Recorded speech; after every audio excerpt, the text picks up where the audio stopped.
We often equate history's largest thefts with violence, shattered glass, armed guards, and forced entries. But the most devastating robbery ever recorded was entirely invisible. Bernie Madoff stole $65 billion without ever drawing a weapon. He spent decades at the center of the financial world, serving as a recognized and unquestioned pillar of the establishment.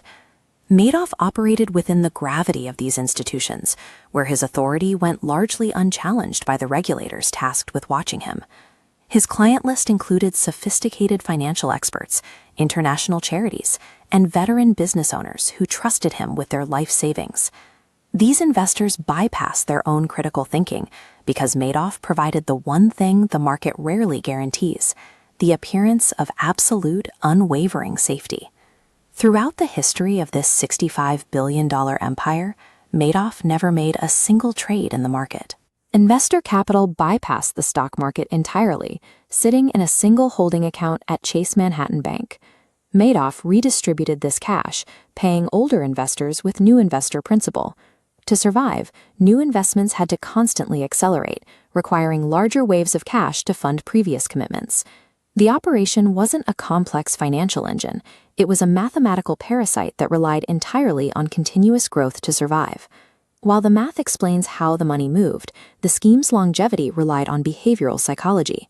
By delivering steady, predictable returns every month, Madoff created a powerful sense of security for his early clients.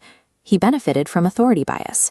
Because Madoff was a former chairman of the Nasdaq, auditors often overlooked blatant inconsistencies in his reports, assuming his reputation made him beyond reproach. Social proof did the rest of the work. When elite foundations and world-famous celebrities joined his fund, their presence validated the investment for everyone else.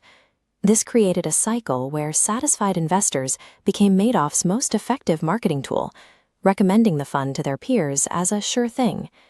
This network map shows how the fraud spread over decades.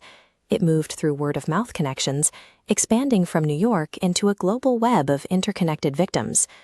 Madoff reached a $65 billion scale by allowing these natural social pressures to drive the recruitment of new capital.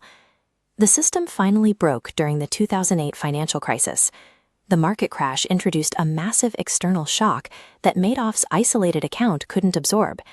The decades of quiet confidence were replaced by immediate, widespread panic. Facing losses in other parts of their portfolios, investors simultaneously demanded their money back to cover their debts.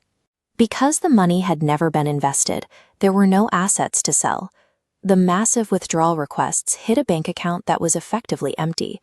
In a few days, the $65 billion illusion evaporated, leaving behind thousands of ruined lives. Madoff's crime reveals how much of the global economy depends on the belief that everyone is playing by the same rules.